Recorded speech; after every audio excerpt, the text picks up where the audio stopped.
त्याच्या आम्हाला काय आठवड्याला लय 50-25-30 रुपये येत होते कामाचे. आता येते तर 2 आणि 2.5 आणि 3,000 रुपये बर. आताच्या काळात.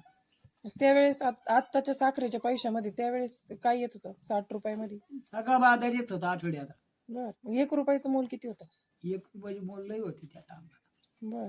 आजच्या म्हणजे 1,000 रुपयाच्या आज जे 1,000 रुपया मोल आहे तितकं त्यात आम्हाला 1 रुपयाला मोल होतं. बर. आणि महिन्याचा खर्च किती येत होता मग? महिन्याची किती सरासरीला झालं तर 70-80 रुपये काय आहे. बर. तेल वगैरे काय तेलाचा भाव? सगळं त्याच्यात तेल त्यावर स्वस्तच होतं. हम्म. तेलाचा भाव काय होता?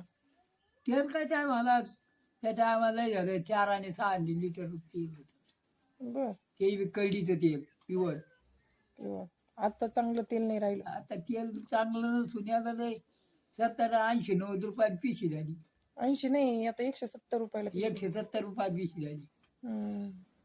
170 मध्ये तुमचं त्यावेळेस सगळं महिन्याच 2 महिन्याचा 1 महिन्याचा बाजार होता. 170 रुपयामध्ये. हा